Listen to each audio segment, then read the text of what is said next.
Lump sum investment ఉంది, principal risk అవ్వకూడదు. అంటే నేను పెట్టుబడి పెట్టిన దానికన్నా తక్కువగా వాల్యూ రాకూడదు.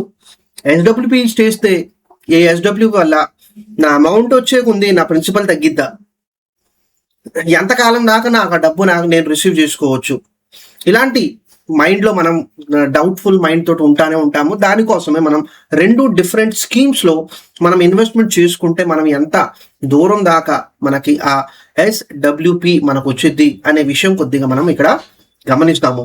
సో ఇక్కడ మనం 2011 నుంచి ఒక స్కీమ్లో ఇన్వెస్ట్మెంట్ చేసాము 50 లక్షలు. ఈ 50 లక్షలు ఇన్వెస్ట్మెంట్ చేయడం వల్ల మనకి ఇన్ని యూనిట్లు వచ్చినాయి. ఈ యూనిట్ల ప్రకారంగా ఆ రోజు ఉన్న వాల్యుయేషన్ మనకి 50 లక్షలు కనిపిస్తుంది.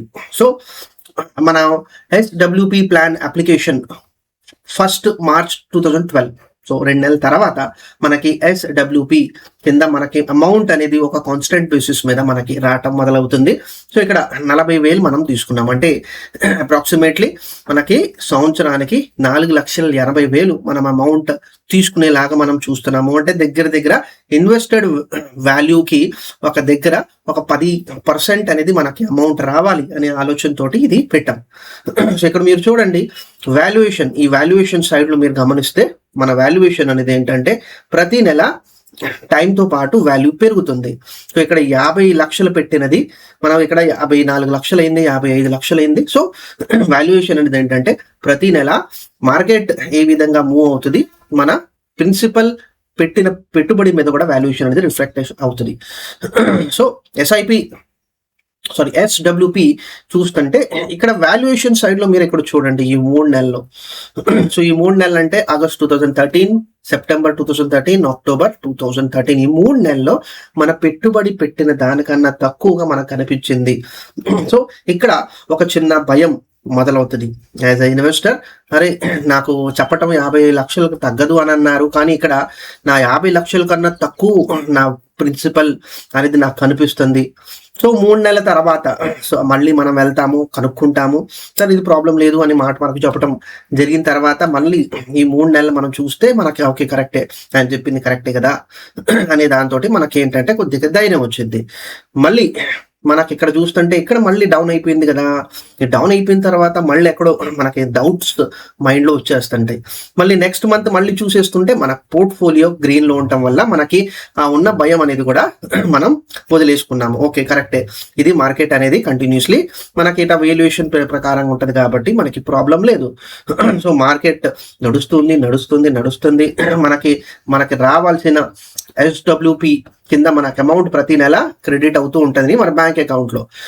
కానీ 2000 మళ్ళీ కొన్ని సంవత్సరాల తర్వాత అలాగే చూసాము, మనకి రెడ్ కనిపిస్తూ ఉందని ఇక్కడ కూడా కొద్దిగా మనకి డౌట్లు మొదలైనవి. చూడండి కంటిన్యూస్గా ఇది కంటిన్యూస్గా మనకి ఎక్కువ ఫస్ట్ లో మనం చూసింది 2 నెలలు, 3 నెలలు, 1 నెల, కానీ ఇక్కడ చూస్తుంటే వరుసని మనకి కొన్ని నెలలు రెడ్ గానే ఉంటుంది. సో ఇక్కడ క్లియర్ గా మార్కెట్ వాల్యుయేషన్ అంటే మార్కెట్ ప్రకారంగా మన పోర్ట్ఫోలియో వాల్యుయేషన్ అనేది డౌన్ అవటం మొదలవుతుంది. సో చూడండి వరుసనే ఇక్కడ కంప్లీట్లీ మనకి ఇక్కడ రెడ్డే ఉంది. సో ఇక్కడ మనం చాలా ఎక్కువగా భయపడిపోతూ ఉంటాము. సో సరే నేను పెట్టింది ఎంత 50 లక్షలు, 50 లక్షల్ని నాకు తగ్గిపోతుంది కదా ఫ్రెండ్స్. ఇదే విషయం మీద మనం ఇంకా క్లియర్గా అర్థం చేసుకోవాలి. మనకి కంటిన్యూస్లీ 40,000 కూడా అదే ఇన్వెస్ట్మెంట్ నుంచి మనం రిసీవ్ చేసుకుంటున్నాము. సో వాల్యుయేషన్ అనేది పెరిగిన వాల్యుయేషన్ నుంచి మనకి 40,000 ప్రతి నెల ఇవ్వటం జరుగుతుంది. అదే మార్కెట్లో మూవ్మెంట్ వల్ల కూడా ఆ ఉన్న వాల్యుయేషన్ కూడా మనకి తగ్గిపోతుంది. సో అందరికన్నా స్ట్రాంగ్ ఇండికేషన్ మనకి ఇక్కడ కనిపిస్తుంది ఏప్రిల్ 2020, ఇది కోవిడ్ టైంలో మనం చూసుకున్నది. మన ఓవరాల్ ప్రిన్సిపల్ పెట్టిన వాల్యూ 50 లక్షలు ఉంటే నాకు ఇక్కడ 37 లక్షలు కనిపించింది. దీంతో మనం చాలా ఎక్కువగా డిస్టర్బ్ అయిపోతాము.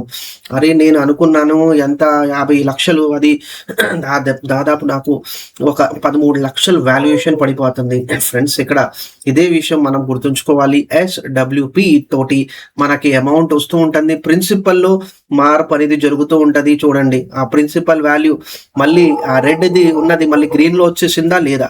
దీనికన్నా ముందు కూడా మనం చూసాము వరుసనే కొన్ని నెలలు రెడ్ ఉన్నా కూడా మార్కెట్ లో మూవ్మెంట్ పాజిటివ్ అనేసి అనేది వచ్చేసిద్ది.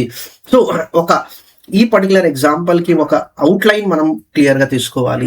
సో యాజ్ ఆన్ డేట్ 2023లో మనం చూసుకుంటుంటే జనవరి నెలలో మనం పెట్టిన పెట్టుబడి 50 లక్షలు, మనం అమౌంట్ విత్డ్రా చేసుకున్నది 52 లక్షలు.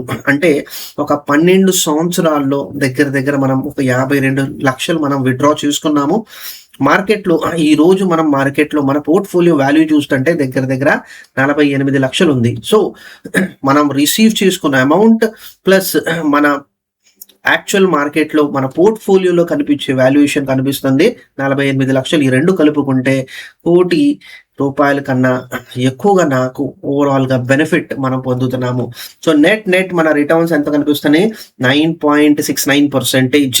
సో ఇక్కడ ఫస్ట్ తెలుసుకోవాల్సింది ఏంటంటే SWP ప్లాన్ మనం హైబ్రిడ్ ఫండ్స్ లో పెట్టుకుంటాము. హైబ్రిడ్ కేటగిరీస్ ఉంటాయి. సో కేటగిరీస్ లో హైబ్రిడ్ ఫండ్స్ లో మనం పెడతాము. రెండోది యావరేజ్ గా మనకి రిటర్న్స్ లో ఫ్లక్చుయేషన్ అనేది ఏంటంటే 8.5 నుంచి 10% ఫ్లక్చుయేషన్ అనేది మనకి కనిపించింది.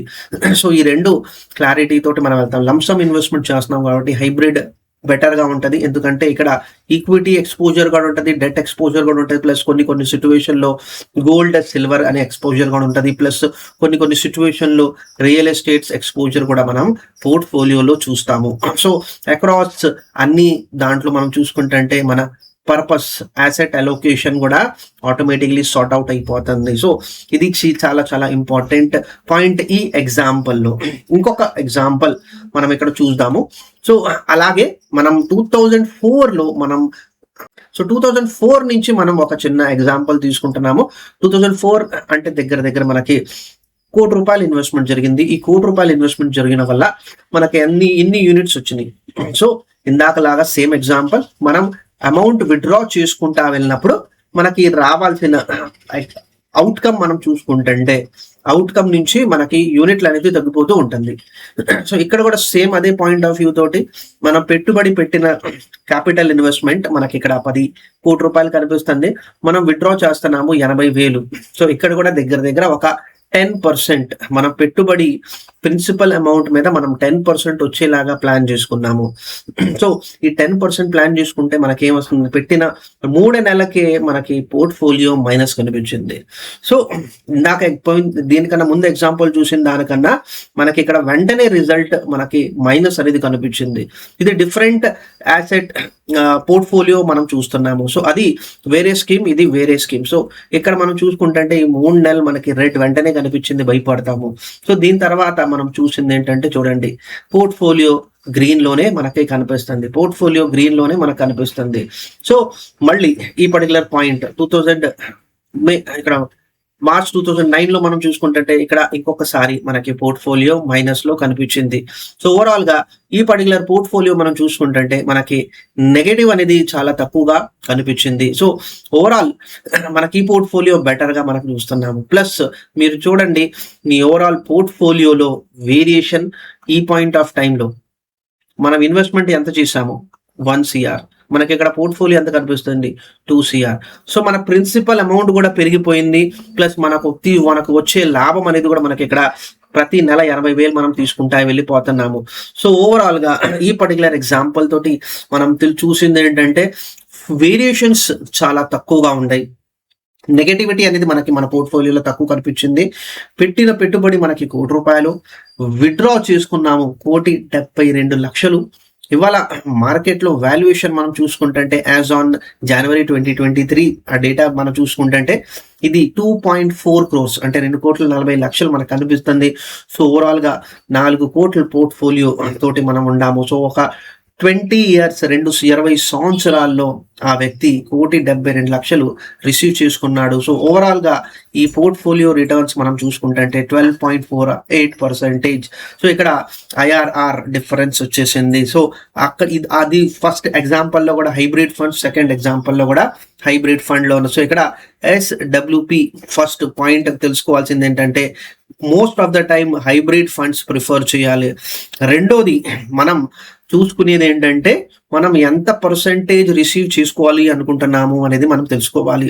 సో అప్రాక్సిమేట్లీ 5% నుంచి 10% మనకి అమౌంట్ వచ్చేలాగా చూసుకోవాలి. అంటే ఈ సెకండ్ పాయింట్ తోటి 1 CR ఇన్వెస్ట్మెంట్ చేస్తుంటే మనం 5% అంటే 40,000 నెలకి, 10% అంటే దగ్గర దగ్గర మనకి 80,000 నెలకి మనం ఎస్డబ్ల్యూపి పెట్టుకుంటే మనకి డిఫరెన్స్ కనిపించింది.